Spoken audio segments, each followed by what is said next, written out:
Hey, Wargamers, welcome back to the channel, Death from Above Wargaming. I'm Aaron. I'm Tom. Matt. And Anthony. And we are here with Anthony Scroggins, the man, the myth, the legend, the artist, the designer. We are capping off our Wave 2 extravaganza with a 3-on-1 chat with Anthony himself. We're going to dive into all sorts of exciting things about just the process, the mechs, the designs, the inspiration, all the ins and outs that you guys have been asking in the comments of those Wave 2 deep dive videos. So guys, get some popcorn, pull up a chair, stick around. It's coming right up.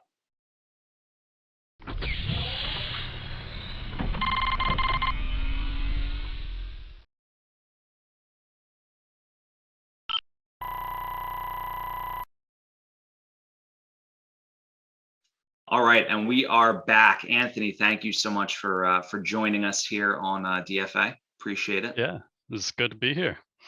I know, it's very exciting. As you know, we've been swimming in a pool of plastic miniatures over here in the studio. It's been pretty exciting. I've been watching along. I like seeing your video, guys. You guys do a pretty good deep dive on the minis, that's for sure. Yeah. Our biggest complaint is that we don't zoom in enough on the Ironwind. Yes. On the Ironwind stuff, but I don't, Tom, I don't know. What do you think, Tom? Should we zoom in more on the Ironwind metals stuff? I think you do need one more camera that can be just right in there. Like a macro. It's a double-edged sword, you know. It's not what it looks like in real life, but people want to see it up close. It's true. It's a true story. So tonight, though, we aren't talking about Ironwind at all. We're talking all about these exciting new Wave 2 plastics. So not only do we have Anthony here with us as a special guest, we brought on our frequent what do they call those, Tom? Like our guest anchor, Colonel Matthew Steiner. So hey, thanks, Matt, guys. Appreciate you joining us, and we are. We're going to have you here for your artistic eyeball. I feel like out of the crew, you and Tom are the most artistic, aside from Anthony. I mean, the DFA crew, of course. Oh, I guess we're not all in the same spot, but I'm pointing at Matt. He's a way better painter than I am. Yeah, this is not like the Brady Bunch. We're all in different spots on different people's screens. Yeah. Anthony, are you like are you a pretty good like mini painter as well as like an artist? No, other than painting a few, plane kits as a kid, butchered them. I've just painted my first BattleTech mini ever, a few in the last month or two. Yeah. No way. So, do you have it with you? Can you show us? I do. Let me grab it. I have a cat on my lap. Sorry, kitty. Oh. So it's Anthony painted a Vulture, right? Yeah. So my favorite mini. If it's not going to focus that good, but I can hook you guys up with pictures. But I think first try came out great. Yeah, it looks fantastic. I have the benefit.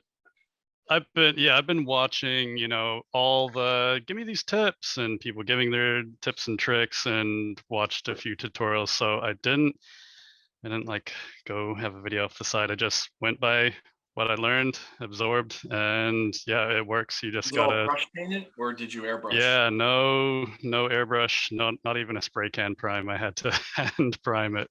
Yeah, I'm not doing that again. Yeah. I mean, at a minimum, spray priming is a necessary. Mm-hmm. Dude, that's cool though. Congrats on breaking that seal. Yeah, more to come, hopefully. Yeah, Anthony, I was curious. I don't know how much of this you've shared before. I know there's a lot of factors that have gone into the process of choosing the style design on these new minis. I don't know how much you can share with us about what the process looked like, or what kind of restrictions or kind of lanes you're put in for these designs. Yeah, I think because as it is right now, I get a lot of freedom. But that's been over 5 years of built up trust working with Catalyst, where they see, okay, Anthony's got a proven process. So let's hand more of it over, because there's been less and less of the top brass like getting really heavy handed and more, all right, Anthony, like we trust what you're doing, and also trusting me to bring in other artists and run that process on them. So yeah, it really is, grab all the old art when a mech is assigned, try to pick out the best parts, and then decide what other parts just need to be whole cloth replaced. As you guys have seen, there's plenty of mechs from this Kickstarter that are extreme departures because my philosophy, at least, this isn't everyone's, is just because a mech already exists in canon doesn't give it the right to continue existing. It has to be a good product if we're going to give it this new product. The new product has to be something everyone would want, not just someone nostalgic for an old mech with a slightly improved plastic sculpt. So if it's all bad, it gets thrown out, then there's, sorry, my webcam keeps dying here, but there are other mechs that are, pretty good to start with, or have some very beloved features on them. The Piranha. And that's, Come on. yeah, that's where we I know want you're to. talking about the Piranha.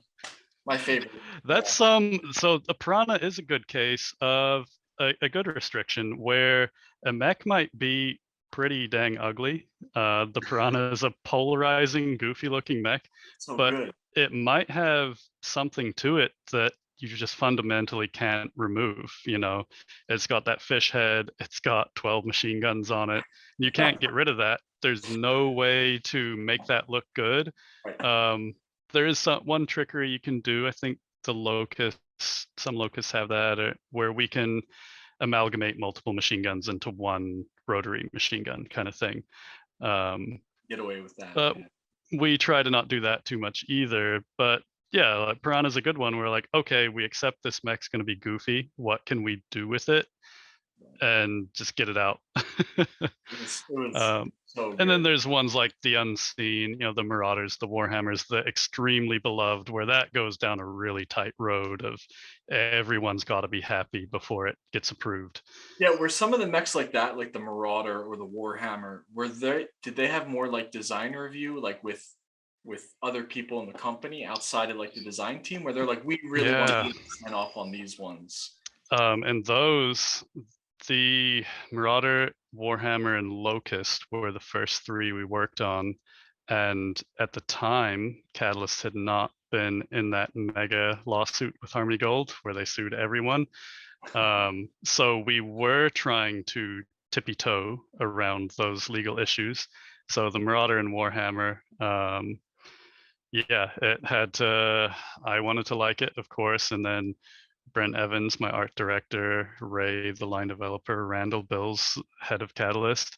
And then also anything related to the Unseen, especially at that time, has to go up to Tops, our publisher. Their legal team has to put a rubber stamp on it. Wow. Okay. And at the end of the day, they still came after us. That's IP trolling for you. Doesn't matter whether it's in the clear or not, they're going to hit you. So the little fun fact there, the GOAC box was supposed to have these, Marauder, Warhammer, etc. in it.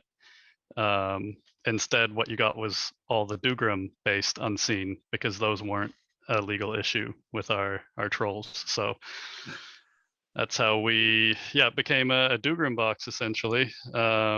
And by the time the Kickstarter came around, Harmony Gold had been dismissed settled or dismissed with prejudice.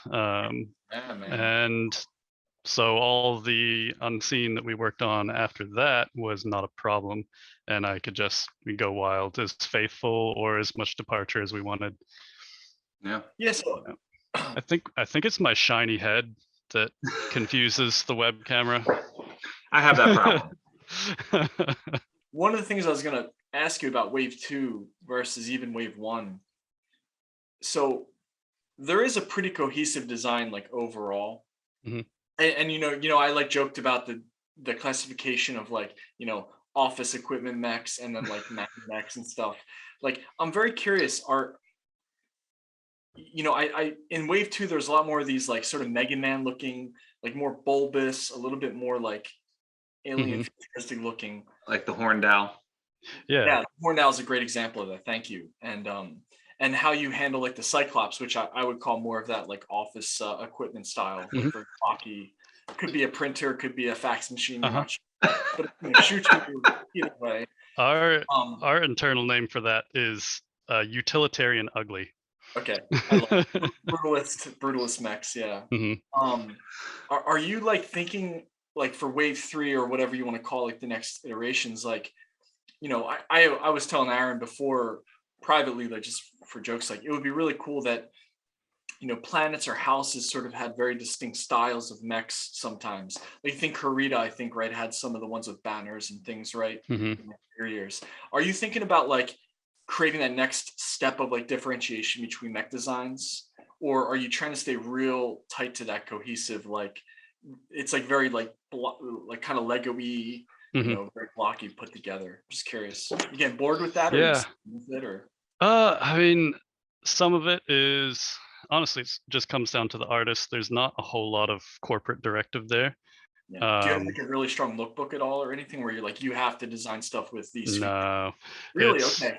Wow. It's just the thought of what looks good has become pretty cohesive naturally. So, I mean, pre-show we talked about MWO.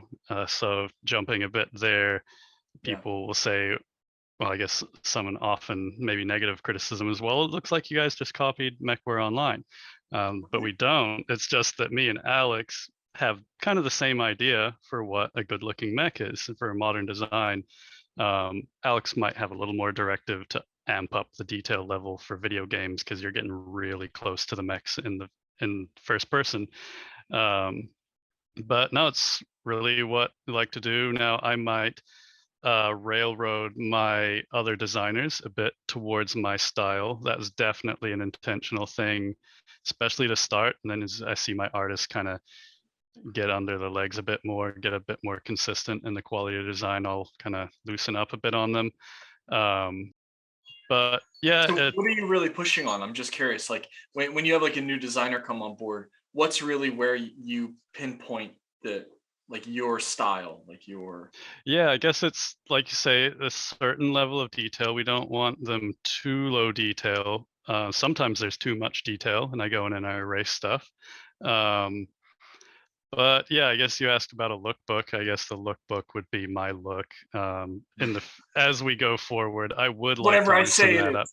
Yeah, it's at the end of the day, it's got to look cool. So sometimes a mech does diverge a bit more. Like you said, the Horned Owl. That's us trying to be a little more faithful to the original. And like you noticed, oh, there's more of that in Wave 2, because Wave 1, the waves were kind of in order of how we planned them. So Wave 1 was mostly our big blockbuster popular mechs that everyone's used to. You know, it's the rest of the unseen that we wanted to get to, or quite a few of them, and then those, you know, key clan omni mechs kind of in order popularity. And then we get into Wave 2, and as you guys know, that Kickstarter exploded so fast that management didn't have that whole list planned out ahead of time. They ran out of mechs and just started like, all right, what's good? Yeah. Throwing it in. We get another $1 million out of this. Let's go. Yeah, quickly hashing out what good mechs were, which is then why we did the whole poll thing. It upset some people, but I think it was pretty important to ask the community, like, hey, what's missing that you really wanted, and what's here that you don't think should be here, and we'll take a look at that and shuffle it around a bit. And I think it did help. It angered a few people, but for whatever reason. Yeah. So I'm just curious, did you have experience getting plastic minis produced before Catalyst? Do you have like experience trained with this? I have quite a history with resin miniatures, so you understand general things that are unkind for casting. Kind of an upside to the plastic is very durable, as you guys have pointed out. So those are violently removed from the molds. So we can afford to do some things that if, say, we did with, if we were doing with high quality hard plastic, couldn't do. But yeah, looks and style, it's kind of just we built it up over years quietly, and it just hit this breaking point where Catalyst was happy with like, okay, we're redesigning mechs consistently. They're always coming out good. Now let's redesign everything we can and put it in plastic and just revitalize the look of this game. Yeah. Awesome. So was there like a steep learning curve with, and we had talked like about the manufacturing process, like Mhm. where you tried for certain design aesthetics that like just weren't possible with the level of detail you could get out of a plastic mini? Or was it like Yeah. pretty much spot on from the go? Or did you really have to work a lot? We Like a lot of- definitely understood that we'd need to not go crazy on the details, like how the number one key one is how many vent fins can you put in an exhaust? And you have to lower that amount. We might design it with a certain amount, and then when we go to line art, it'll have that. That's But what, when like, the thickness of the individual yeah, lines. because you can only go so thin with something protruding. You can only go so thin with a crevice going in. Now, did the manufacturer give you like a spec sheet for that, or did you have to No, figure that out? Oh, I yeah, think of course, eventually they right. did, but I was begging for that for a long time, for our modelers to just integrate from the start. So that's why I don't. Maybe you guys can confirm this or not. Does Wave 2 seem better to you on the quality level? Because Wave 1, yeah, let me let you talk about first, and then Yeah, I'll I carry on. think we talked about this earlier a little bit. There was some, I guess, casting flaws, you could say, with some of the parts of Wave 1 mechs. I think the most notorious is kind of like the right arm of the Awesome. Mhm. Whereas Wave Oh, 2, yeah. like the crispness really comes out. I know you're using softer plastic, which is that whole endurance from the mold concept. And Mhm. obviously that controls that level of detail you and your team are allowed to put into it. But just looking at, for example, the Warhawk, like that is very crisp, very clean, tight lines. And that contrasts from a little bit of the melty aspect I think we had on part of the Awesome. While I love the Awesome, it's not a criticism, it's just, I guess to answer your question, that's the difference I see. Yeah. And my call out was always, and I think Aaron, you can fact check me on this, but I think it was the legendary pose Archer, maybe that was kind of crouching. Was that the one Mhm. that's kind of crouching? That one, the one leg just always like struck out to me that like it looked like it had an issue with the design of the casting because like it lost a little bit of detail I would have expected on it. But yeah, Yeah. I think I agree with you. Like Wave 2, I was blown away by some of the just like how like high res some of the prints seemed, or I shouldn't call them prints, but you know, some of the minis were. Yeah. And there was a lot less noticeable issues. Like some of them, I'm trying to think of the one. There was one where I thought the canopy was a little bit too plain, and I didn't know if that was a, you know, if that was an issue with the casting didn't Mm. pick up on the details that were like The Turkina. You constantly complain about the Turkina's canopy. That's a tough one like to do the painted canopy on. I love. I love that mech. I don't know if you've seen my painted one. I painted for like Novacats. Tom, he hasn't seen it yet. It's not edited. I posted on Facebook. Well, Oh, that yeah. is that's one of my favorites. Mostly because that one points out as a favorite for me because of how many people don't like it. Yeah. the turkey. And then I also took a path that a lot of people design-wise didn't like with the Enterprise head. Dude, I loved it. I think I said that. It's funny, like a lot of people, I post, like I painted one up in Novacats and I posted on Facebook, and like there's people that really don't like that mech, and I don't get it. Like it's cool. It's They huge. really don't like it. Yeah, but it's I think it's because the association with Jade Falcon, and there's a lot of like real big, you know, Falcon haters. But yeah, kind of first generation is that Game of Armored Combat box, beginner box. We modeled those not at all to casting tolerance. We kind of modeled them visual, and just then like go it. Yeah. then over in the manufacturer, they completely took over and fixed up our files. And I hear that took them a long time. So going into Wave 1, we wanted to do better, and I made sure the tolerances were more reasonable, but we still didn't have a spec sheet on what they really wanted from us. So we'd get revisions back. You know, I could see from, have you seen those orange 3D prints previewed during the Kickstarter? No. insanely high quality prints, so we can see every change they made down to the micromillimeter. So if our seams were, crevices were too small, they'd boost them up. And sometimes the unfortunate thing would be is obviously the really small ones are the ones that are insignificant, but they would make them as big as the biggest ones and kind of make an Oh. opposites issue. So there's a few mechs from wave one especially that have detail changes that I would not have approved, but you don't want to just keep harassing these guys that are doing a otherwise good job for us. So Yeah. by the time we get into like the second and thirds of wave two, we've now seen all of wave one and made all of our adjustments, like dialed in what we can send them, until by the second half of wave two, they were changing almost nothing from what we sent in, and we were getting exactly the sculpt we wanted. That's cool. Yeah. And Bodes learning well, bodes well for wave 3. yeah, you guys speak of some mechs being soft. Some of that is these are traditionally cast. When they make the metal mold, it's not like a CNC thing. They're doing traditional casting mold making methods. So some are just going to come out not as good as others. Like you bring up the archer having a mold issue, which is why the two archers are going to have different issues. The Right. Grayson Marauder and the regular Marauder, one has a beefier barrel, the other doesn't, simply because the person looking at the Grayson Marauder said, "Whoa, these details are too fine. Let me pump those up." I never noticed that. Whereas the guy working on the regular Marauder didn't think so, and so you got slightly different Marauders that way.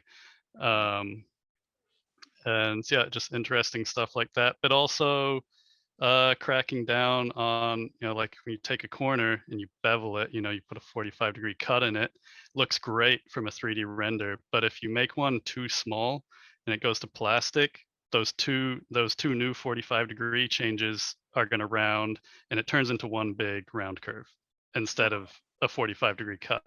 So now we only put those cuts in if it's a big one. If it's a tiny one, we leave it out because every edge is going to be rounded off in plastic. And I think the Gotcha. Warhammer has some great examples of that bevel. They have some really cool, like nice big chunky pieces. Mm-hmm. If we can step back to the Turkina for a second, just because I think it's a good example.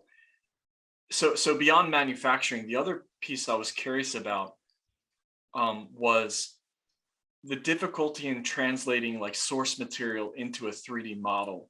And the Turkina is one, and I think we interacted on maybe on Facebook or in the comments of the YouTube, I think about it, where like when you look at the picture of the Turkina, it's very unclear where the freaking cockpit is. And like you have to figure that out. Like how do you figure some of those like sort of black and white pictures where it's not clear what's a canopy, what's a sort of a covering? Like, is there somebody you go to, or do you just have to wing it a little bit? I think I have enough practice. Part of my job is to figure out what my bosses are going to like consistently. So I have these years of Brent telling me he doesn't like certain things, so I stopped doing those things. And if I'm interpreting artwork in a way that he doesn't like me to, I adjust how I work. And then I kind of pass that training down, sometimes my artists would be frustrated with how I tell them to change their stuff or how I change it myself. That happens pretty often. I say, if I'm not doing it, someone above me is going to do it, But there's a lot of mechs where you don't know where the cockpit is, or the cockpit is stupid and we change it there. There's that big debate of where the archer's cockpit should be, that kind of stuff. The Kingfisher, that one we change where the there's a few interpretations on where that goes. One ends up looking like it has a Cylon head, and I didn't want that, so it has the lower glass there. And like the Turkina, where the view is from the side, so you can't tell how wide that cockpit is supposed to be, or the big center torso. Whereas the miniature is always there, So I like to reference art first. Brent Evans tends to like to put a little more bias towards the miniatures because those are physical. We've got them, but like the old Ironwind when they exist. So those are a reference. Book cover illustrations are a reference. We get everything we can find off the internet and just pick what we can from it. So when it comes to the Turkina, yeah, there's some art that implies it has more of a beak head, but in Mech Commander 1, it has a more saucer head, and I really liked that. And as a kid when I was playing Mech Commander, and I thought it was really cool. It's in the Mech Commander 1 expansion, and that stuck with me. So when it came time to do it, I said, I'm making a Mech Commander 1 style Turkina. I know the demand for the plastics have been incredible since the wave 2 has hit us. This is basically just whetting the appetite of BattleTech fans everywhere. So I'm deeply interested in what the near and distant future could possibly hold, and how much awareness you have on what else we could get after wave 2 is done. Yeah, because I think Catalyst is maybe not, it's not on some big public announcement online, but it's been said at Gen Con, it's been said verbally quite a few times, that there's more miniatures are going to come. It's because it's a no-brainer. This is so insanely successful. Why would Catalyst not make more miniatures? So there's no point saying, no, we're not going to make any more. Of course, we're going to make more. I can't tell you what all those plans are. There's a lot of cool stuff going around in the company. But yeah, there's definitely more miniatures coming. And then there's the whole struggle of just the ones we have now that you can't get because they're selling out so quick. Catalyst did, a stock drop about a week ago, and it just, boom, gone, most of it within a few hours. I think there's still plushies out there to buy for Americans looking for the plushie of the Irby. I know the Alpha Strike Force packs that were out before Catalyst got into the Kickstarter were more or less collector's items and were hot commodities. Our new Force packs are that to a whole new level. Mm-hmm. So do we see Catalyst continuing active production on these plastics into the foreseeable future? Absolutely, yeah. That's been the goal since the Game of Armored Combat box was step one before we try to get fancy, just keep it in stock. And I think that kind of happened right before we got to the Kickstarter. We had saturated almost the whole global market with that box set and the beginner box. And then the Kickstarter, flared everything up and everybody bought everything again. We ran out of stock. So Catalyst's goal is to keep everything in stock.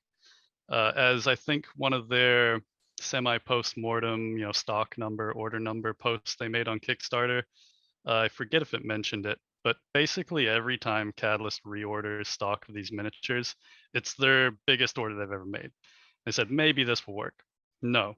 Next order, biggest they've ever made. Still not enough. Biggest they've ever made. And it keeps going. And yeah, that restock order that is, I assume, on ships by now, enormous. It's hundreds of thousands of miniatures, and it's probably still not going to be enough because that was already ordered and locked in before the severity of the shipping crisis was fully known.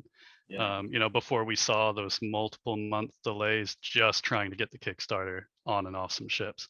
And then after that came kind of the Games Workshop exodus of players, which is drop in the bucket for them, a huge flood of people for us because we're a small time.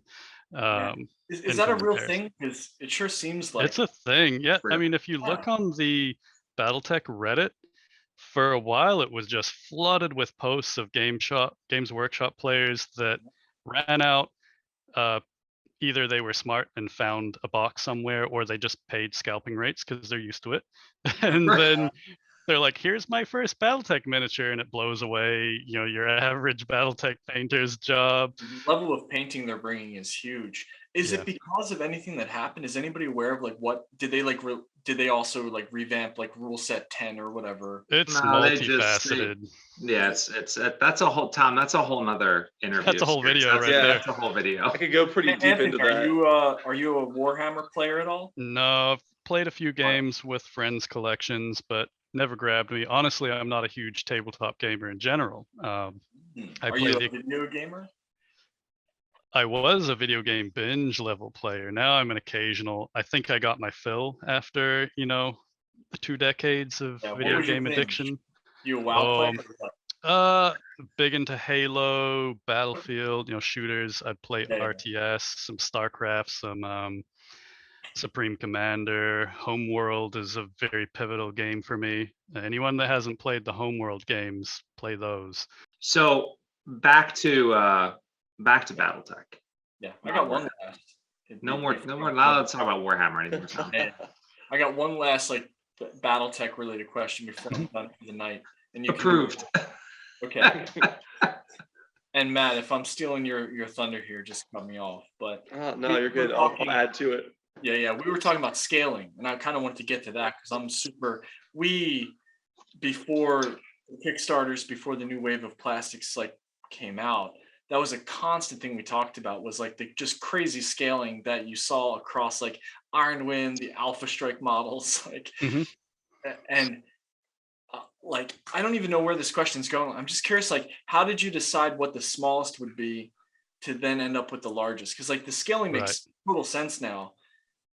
And like, did you think about going even tinier on like the lights? Or was there a reference point for like a Z scale or something that you were using? Yeah, so what we did, because we didn't want to just throw out the scale and we didn't want to change the scale, we just wanted it to make sense. So the first step was, especially so early on for all of Game of Armor Combat and Beginner Box and some of Wave 1, was someone would get the old Ironwind sculpt, the best scaled one that existed, and measure it and be like, if we put that in, does that make sense? So some mechs got to not change at all, or change very little, maybe 1 or 2 millimeters. So the Locust at the very bottom end, luckily, the Locust seems to have been scaled pretty well. Some of them have really long legs, but there's versions of it. Or for example, you could aim for their torsos to be a similar size. Maybe the height changes, but the torso is a similar size. But and then at the top end, of course, we didn't go into it with 100 tonners. We had 80 tonners, just the awesome 85. Right. Yeah. Battlemaster. 85, yep. But then we had just those, kind of a bummer for the medium scale setup initially, is we launched with 3 55 tonners. So no variety. And then some mid-range heavies, Thunderbolt, Catapult. So we tried to get those as good as we can, which means now they're not perfect because that's all we had to compare to each other. The more we add, the more we can compare. And as time went on, we just filled it in, and we have math. We have a little algorithm thing that takes the volume of the mech, not just the height. We go by the volume of it, and that tells us, well, it should probably be this tall if it's that much volume. And then we can deviate that, and we have it gives us a little percentage, and it says you're this percent over or under. And then it collates all of those into a weight class, and it collates all those into all of them. And so we have, this is how much you're deviating per mech, per weight class, per the whole collection. And we have that, I think, within 2% right now. Love that. I don't know. Now that I hear that, I feel like if my mech has endo steel, it's probably less dense and should be taller. I'm probably going to throw out the whole collection. My immersion's ruined. And that's something we had to throw out so quick, because there's a few mechs that are clearly bulkier because they're bulkier, but most aren't. Most things in lore that say it should be this way because this is how it is does not ever translate to the art, and it's just way too many variables to try and cover. And to be clear, we have mechs that are 30% over or under where they should be, but that's where they look right. At the end of the day, it has to feel good. So that's why we allow all this deviation, so long as at the end of the day, the big picture is correct. So basically, the reason why the scale looks this good now is because it is a lot of work, like enormous amount of work initially, to set up the system and get enough data input. Now it's really, really easy. It's a just absolute non-issue to scale a mech perfectly in a few minutes. But before, it was getting 5 people to all agree and just stare from every angle. And it's just so much work to get started. That's why you don't see other people do it, because and you can't do it alone. a lot of, third-party people, they're just a one-man crew. So there's always going to be their personal bias. Whereas if you get, say 5 very dedicated to the franchise people, and you kind of cancel out each other's biases, because one guy is going to say, "Oh, make that mech bigger because it's my favorite." People will do that. It happens all the time, and then the others have to step in and say, "No, it's too big. Bring it down." So that's did how we all landed. 5 of you like really like the Black Knight? Because out of the 130 or so mechs, that was the only one that I had issue with the scaling. Because you think it's too tall, right? Yeah. Now, all of Well, them, I will admit, though. I mean, hey, listen, you hit 99.998% for me. I feel like that's pretty good. And And Tom that's knows I'm extremely key. picky. So the Black Knight is technically 16% under scale. Under scale, I don't Yeah. believe Look it. at that, Aaron. I don't believe Because it. has a pretty small torso, not pretty average limbs. It's just average limbs. That's and why. there are just so few mechs that are strictly humanoid, strictly upright in every Right. way, whereas everything else has like just a chunky torso. It has more forward and back on the arms and legs, so it adds up. The Grasshopper, I think, is king. Grasshopper is 34% under scale, and you've seen it. It's a Whoa. tall boy. Yeah. That's why I say in MechWarrior Online, it ended up as an extremely tall mech, and the Black Knight too. It's a cross-platform issue. They tried to scale a little more strictly, and that's how you ended up with really tall mechs that shouldn't be. You got to break the rules to make it look right. I was just gonna say, I know Aaron and I were talking when we were doing the unboxing videos. There were a couple where like a heavy compared to a medium, or maybe like an assault mech, wasn't like taller, but the like it was just beefier, just like so much more beef on that chassis. And we're like, that makes total sense that like they don't need to be taller, but like you can see where the mass went to in the tonnage, Yeah. So, Yeah. It's really well done. Yeah. Yeah, at 100 tons, we have the Turkina being 44 millimeters tall and an Atlas being 56 millimeters tall. And the Turkina has more volume than the Atlas does. So it's like... Well, the Turkina has a restaurant in the back. So it's actually that thing from Toronto. It's that spinning restaurant. Yeah.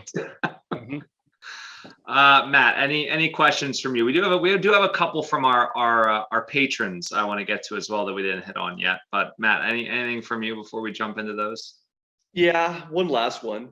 I noticed that Ironwind Metals is doing metal versions of some of the sculpts we enjoy for Game of Armored Combat. I was curious as to that relationship, maybe some of the whys and your part of that. Yeah, it's definitely part of the plan that Ironwind gets access to these same miniatures. So in theory, eventually you'll see all of the Kickstarter in metal. But as you know, that's a ridiculous amount of sculpts. And some of them, I'm sure they'll want to do them, but it's kind of that question is, after everybody's kind of bought them in plastic, is there still demand for, say, a horned owl or any other of the really weird mechs? Do people want a metal piranha after getting a plastic one? Right. Yeah. It's room for variance. Yes, the variant, that's the one edge they have. When they go to make these, they will have 3, 5, 6 variants of them. Yeah. So we are hitting them. We're trying to close out the Game of Armored Combat ones. Are a struggle because, like I said earlier, we didn't design those to tolerance.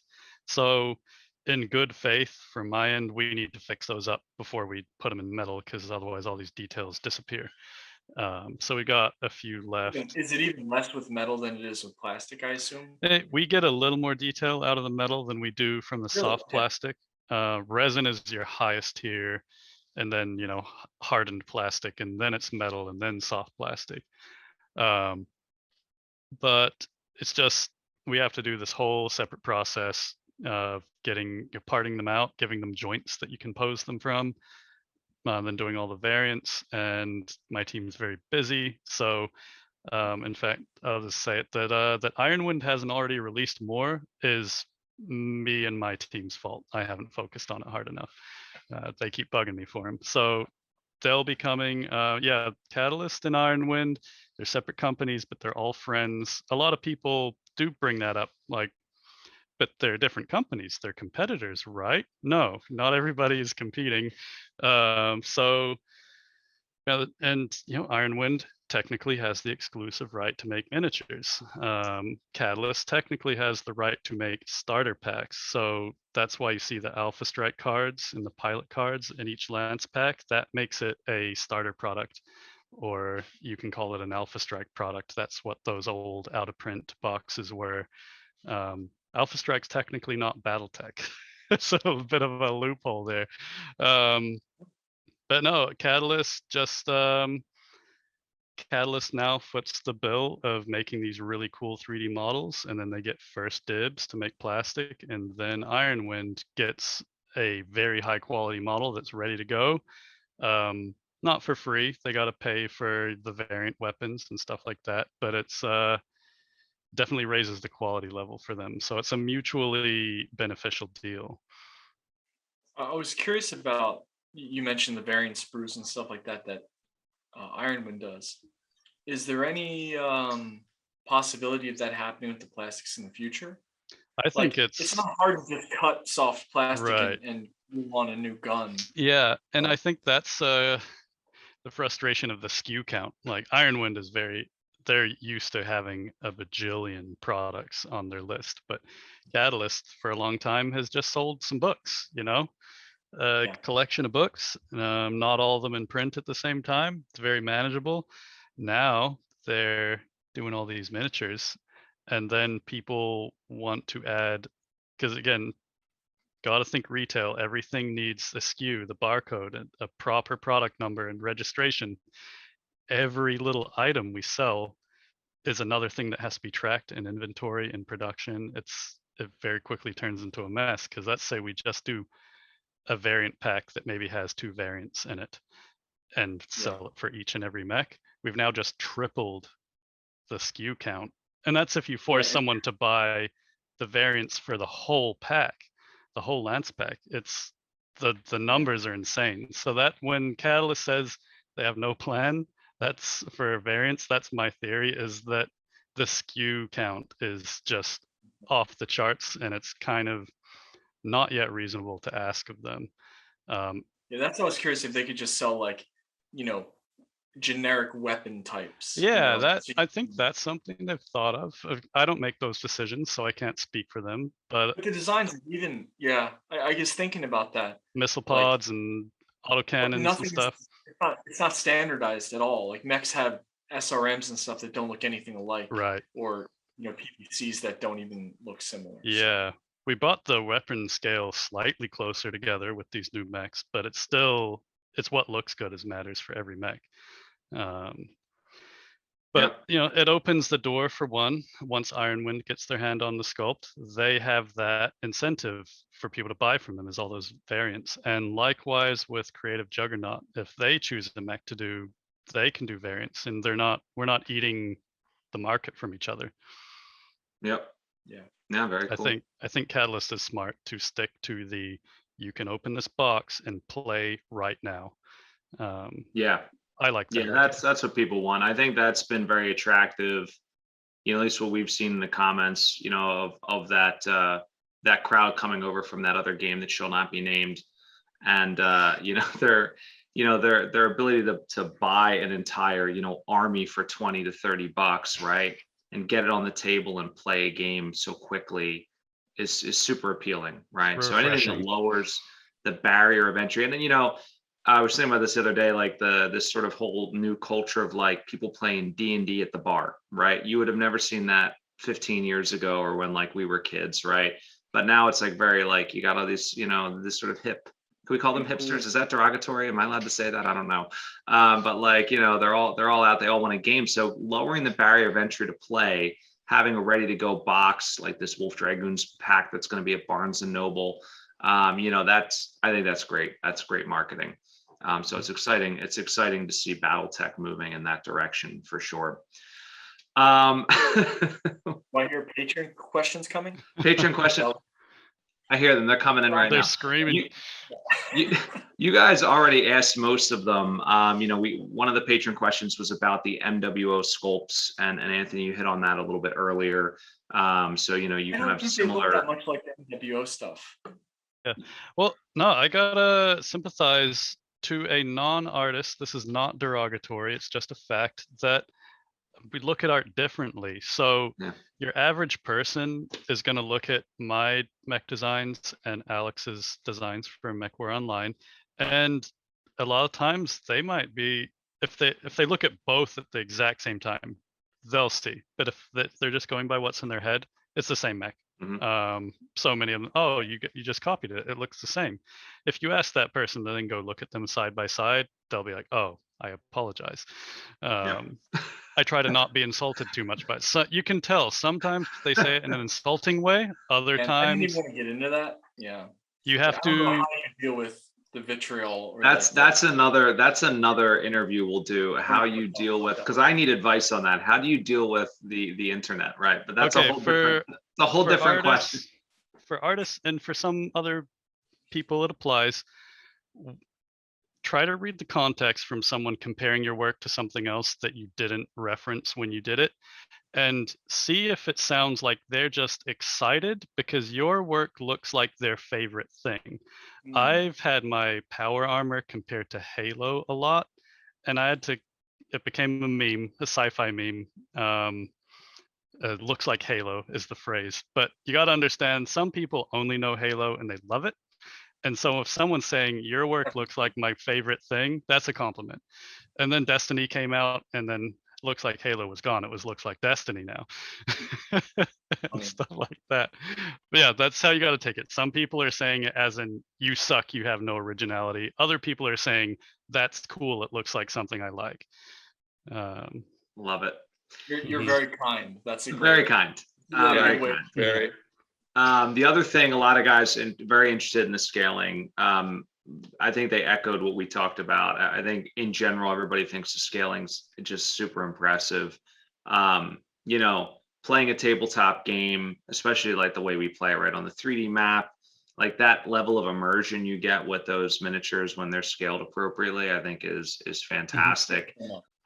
We talked a little bit about the freedom of the artwork.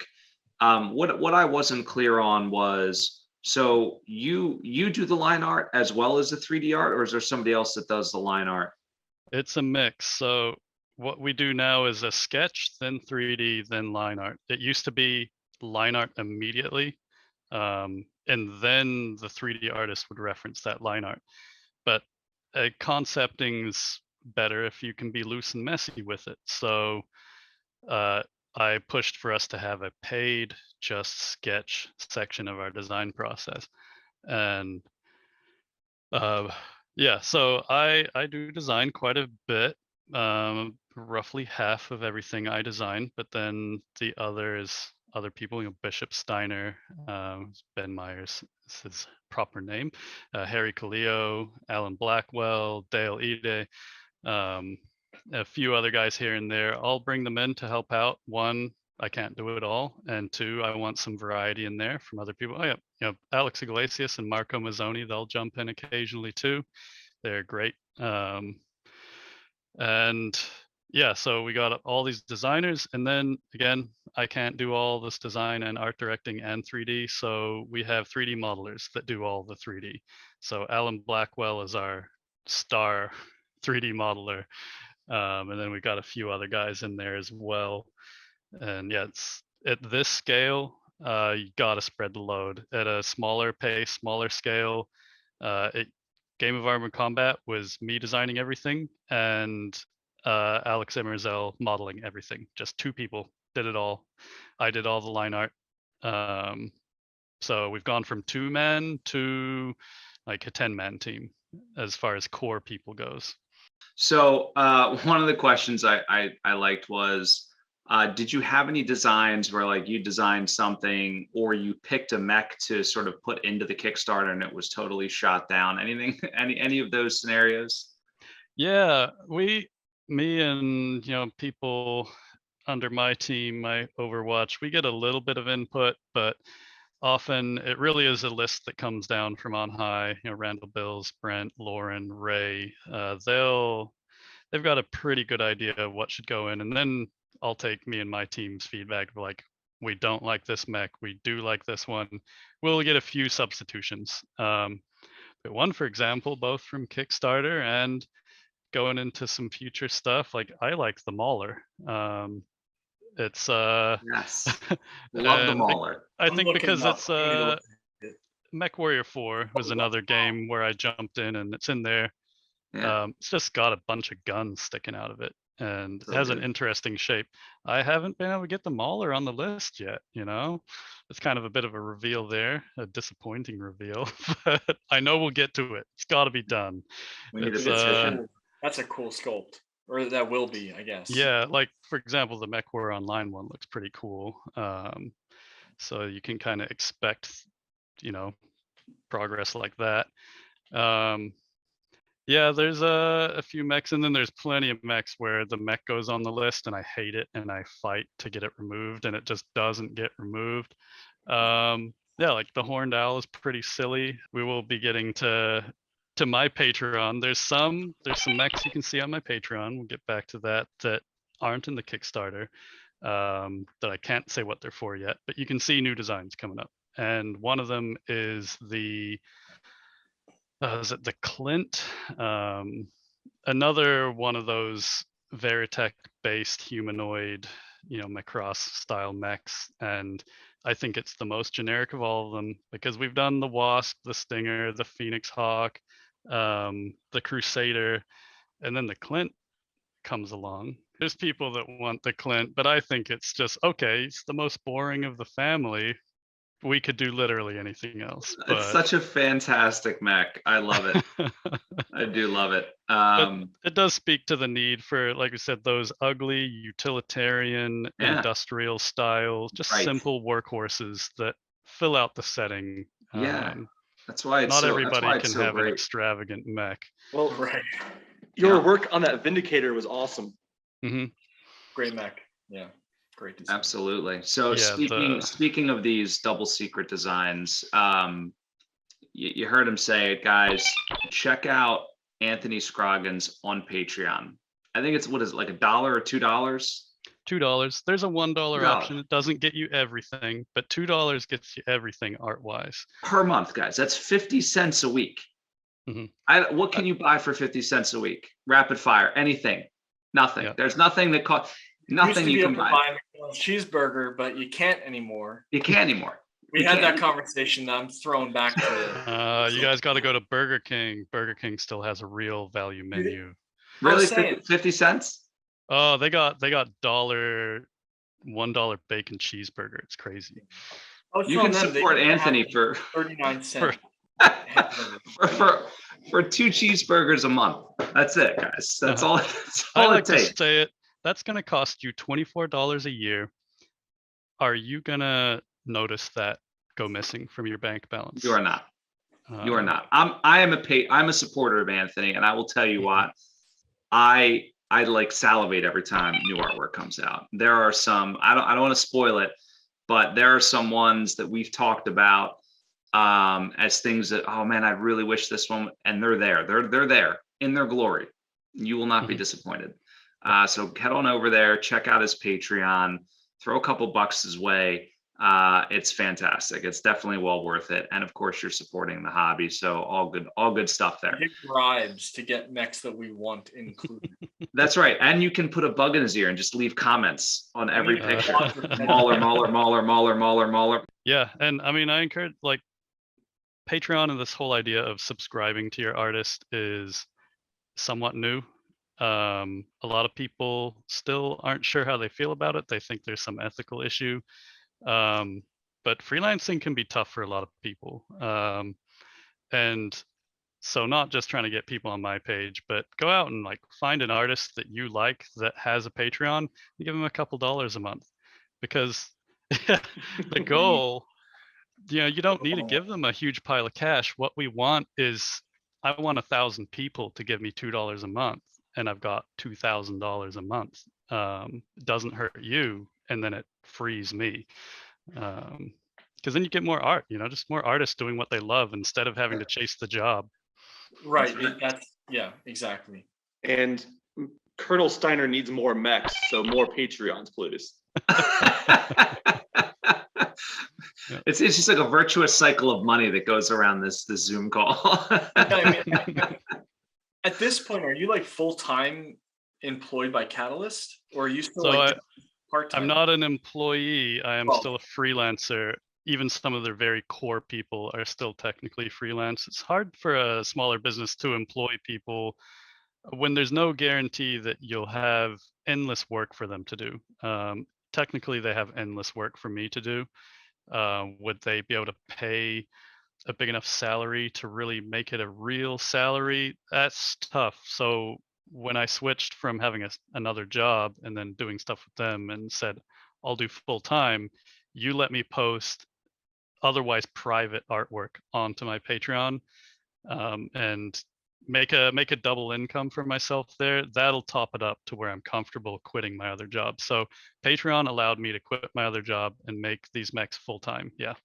All right. Well, I think we're going to wrap up there. So, guys, a few final things. Number one, remember, if you have not gotten in on the Kickstarter and you're wondering where you can get your Wave 2 mechs, they're on a boat right now. There might be some floating around the internet. Check Aries Games and Minis. That's all of our favorite place to spend all of our hard-earned money, like the money we get on Patreon. And if you haven't signed up for Patreon, definitely do it. You can come visit us, and you can come visit Anthony, and you can throw us a couple bucks and make us very happy creators and artists.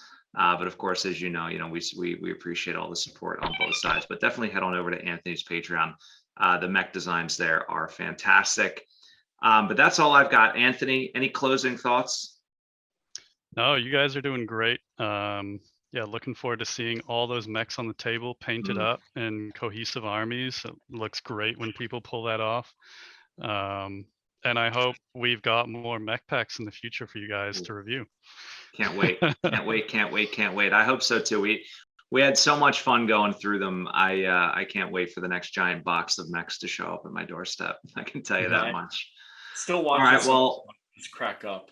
Like we had a really good time making those videos, I think. Yeah. Maybe too much fun time. Maybe too much fun. Matt, sir, thank you as always for joining us here. Appreciate your expertise as always. And again, Anthony, thanks so much for popping on and chatting with us for the last 45 minutes or so. Appreciate it. Thanks for having me. And guys, thank you so much for watching. And of course, stay tuned. Always great stuff coming from Death from Above Wargaming. Have a good night.